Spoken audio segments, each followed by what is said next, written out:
everyone, welcome to Wellness Wednesday Take 2. So, if you started watching with us live, the gardeners have stopped making so much noise. So we're going to keep going, and they're going to start again. So, we should be okay though. I think they're going to be quick. So we are outside in Uptown Waterloo on the first day of summer. So we're going to take this opportunity to talk a little bit about skincare in the summer and specifically sunscreen. So everybody uses sunscreen, and there may actually be a little bit of misconception on how protective sunscreen is. So there's actually very little evidence that sunscreen will protect against skin cancer. The only skin cancer that it has been shown to have some protection against is actually squamous cell carcinoma, which is not the deadly form, right? So there's basal cell, there's squamous cell. Both of those tend to be a little bit more like unsightly or disfiguring, but not deadly. Your melanoma is your more deadly version that can become malignant. So the research actually shows that sunscreen may help, but it's not the end all and be all. Melanoma oftentimes actually comes up in places that are not sun-exposed areas, and it's pretty multifactorial. So by wearing sunscreen alone, it's not necessarily going to protect you against that form of skin cancer. And a lot of times we're picking the higher SPFs thinking that we're going to get more protection and staying out in the sun longer, which can actually cause more damage. So it's interesting because your SPF 50 actually blocks about 98% of UVB rays, and SPF 100 you would think does 100% protection, but in reality it only goes up to 99%. So it's only protecting you 1% more. And oftentimes when we're getting these higher SPFs, we're feeling that we can sit in the sun a lot longer without reapplying or without taking proper shade or cover up, and that's not the case. So there is some concern that the SPF should actually be limited to no higher than 50, and I believe it has been here in Canada now. The US is a little bit different regulation, but here in Canada your limit is SPF 50, but anything between 30 and 50 is going to give you very similar protection. And it's important to remember this SPF rating is also based on how thickly the application is put on. So oftentimes when they're testing these SPFs, they're using a much thicker application than people are using out and about and every day. So your SPF is actually going to be greatly reduced. So if you're only using 25% of what the application is, your SPF of 30 is actually dropping you down to maybe 7% or SPF 7. You're not getting that full 30%. So there's other factors that you need to be aware of to take proper skin protection and sun protection, but we're going to keep going and get into those. The other thing that you often want to be careful with is checking the label and making sure that there is no added vitamin A in it. So you're going to see that under retinol or retinoid. And the issue with vitamin A is that oftentimes it can actually cause more damage. So it can be oxidized by the sun, and that will then create free radicals that can damage your DNA. And it can damage your DNA on a deeper level than just a sunburn. So you do want to avoid that. And then you may have seen more recently too, there's a lot of mineral-based sunscreens that are coming out, and there's a lot of movement away from those chemical-based sunscreens. And generally, I definitely recommend going with the mineral-based sunscreens. And there's a few reasons why. So most of your chemical-based sunscreens, they work by actually absorbing the UVB light. And when they absorb it, there's a chemical breakdown that can happen, and it will release free radicals. And these free radicals can actually damage your DNA. So you may not be getting that DNA damage from the UV rays, you'll actually be getting it from those free radicals. And oxybenzone is the chemical that's often used in those sunscreens, and that one tends to be kind of one of the worst ones. And so you do want to move away from that. The other concern with a lot of these chemical-based sunscreens is that they offer a good amount of UVB protection, which is blocking that sunburn, but they actually don't protect you against the UVA light. And the UVA light is a slower wave, but it actually penetrates deeper and it causes a deeper DNA damage. So it's not giving you that full broad spectrum, whereas the mineral bases will. And oftentimes when those free radicals are broken down, they are known to be skin irritants. They will damage the DNA. They've even been shown to have some endocrine disruption. So what's really interesting is that oxybenzone has actually been found in breast milk. So moms that are putting it on and then breastfeeding, they're actually giving oxybenzone to their infants through breast milk. So this is something that you are absorbing into your skin. If you're putting it on like with a chapstick or on your lips, oftentimes you're ingesting it. So you do want to kind of move away from the oxybenzones. The mineral-based sunscreens, on the other hand, have not been shown to be absorbed in any kind of level.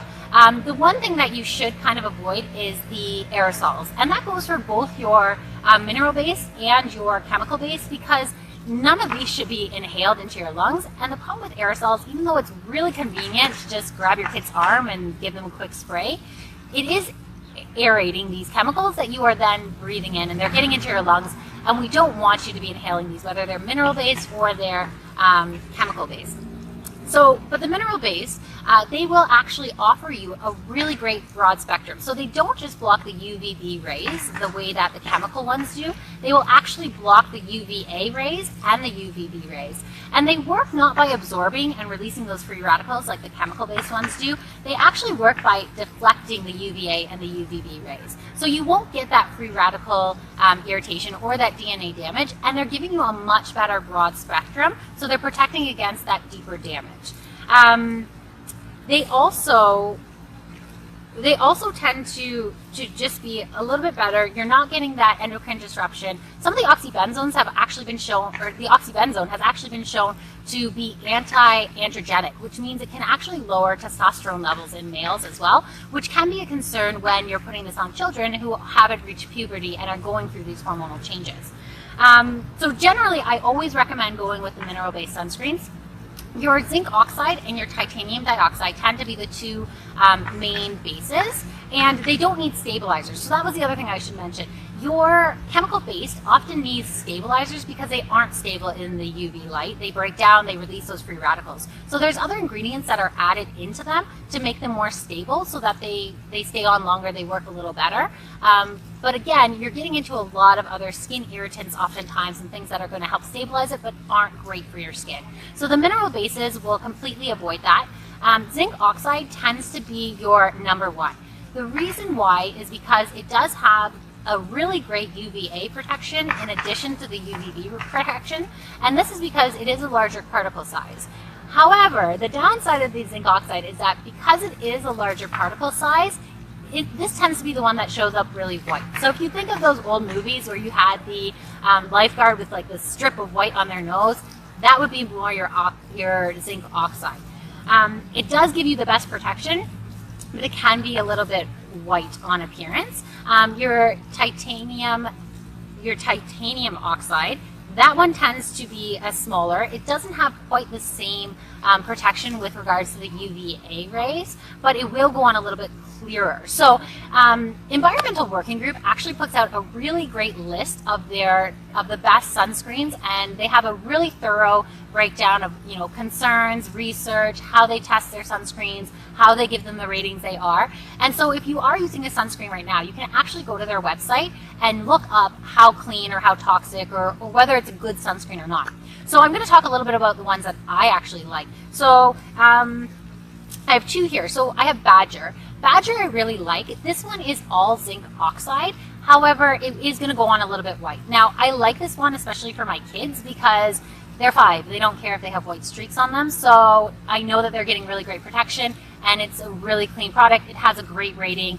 And you'll see it's a 35 SPF, but like I said, as long as you're getting between 30 and 50, that's the most accurate anyways. Your higher SPFs aren't even an accurate representation of what your protection is. And so this one I think I actually picked up at Healthy Foods and More when they were open. Now Fiddleheads has moved into Uptown Waterloo, but you should be able to find it there. If not, well.ca will carry it also. The other one I like is Goddess Garden.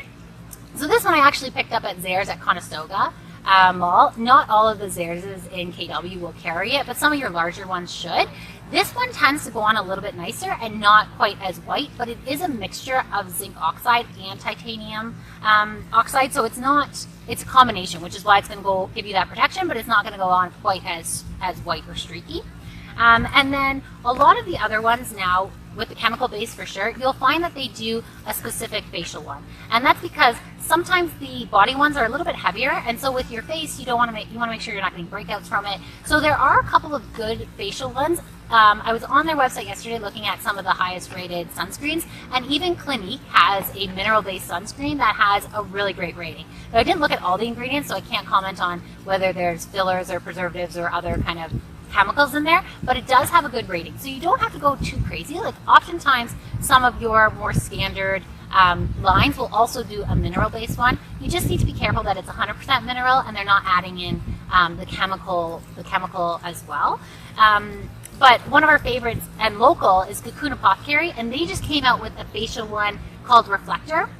Same thing, it has an SPF 30, and it goes on really nicely without being super streaky or greasy, and it's more of a moisturizer. And so I actually was able to use this one last Friday with my kids at the farm, and great protection, no sunburning, went on really nicely, and there was no irritation. So you have to try out a couple of different ones. You can see which ones are on the website and pick one that's really clean, that has those minerals, that gives you that broad spectrum.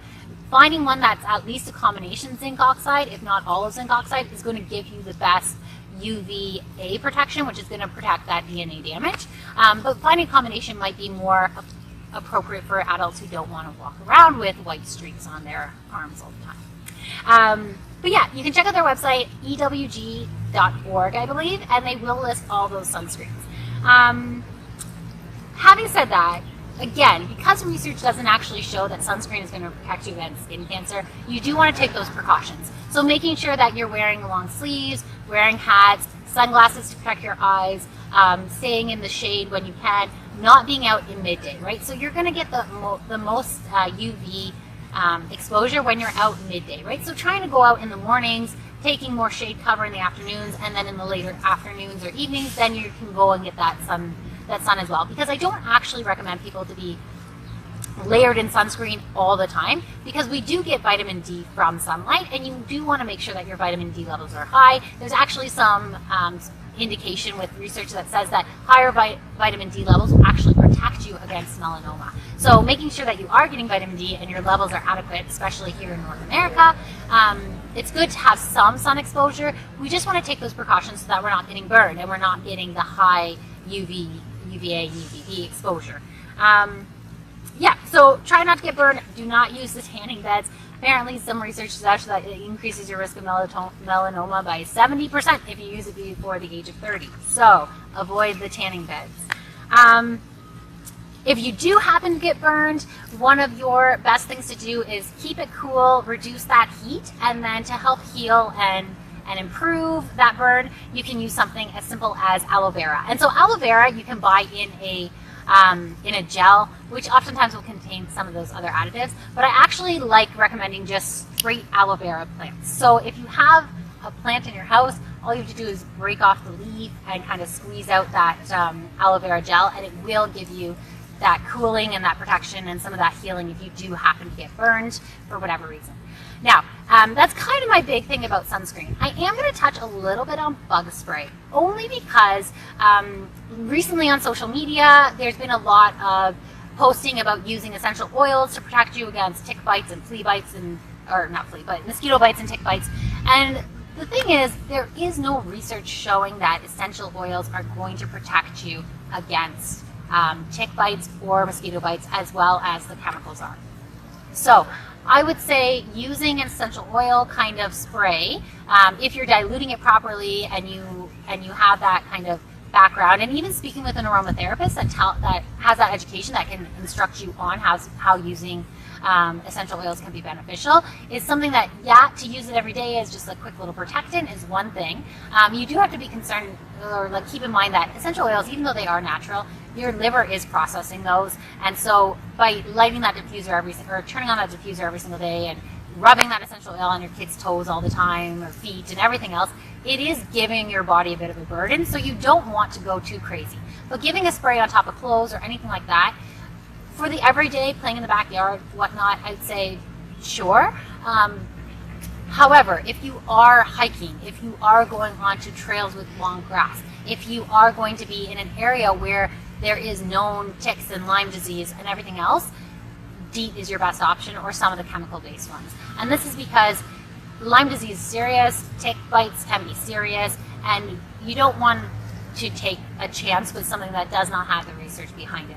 There is one chemical that sounds like it's an essential oil, lemon eucalyptus oil. It's not actually an essential oil. It is a chemical-based extraction that you can find in certain bug sprays. But again, if you are going camping, if you are going to be in deep woods, if you are going to be doing this, don't bank on an essential oil spray. Use something that has research behind it, because you are in an area where there is a risk of having a serious infection from getting bit by a mosquito or tick. So that would be my little spiel on that one. We are going to follow this up with a blog post that goes over some of the details and the things that I talked about with regards to sunscreens and things that you want to look for, and some of our favorite brands. But again, Environmental Working Group will list all those brands and all the different sunscreens and how they're rated. So if you have some in your cupboard, you can pop on their website, check it out, see what it's rated, see how the protection is, and then you'll have a better idea of whether you need to kind of switch or keep what you're using. So we hope you enjoyed our video. We are going to be uploading it to Facebook, and we will be back in 2 weeks with another Wellness Wednesday. Thanks for watching.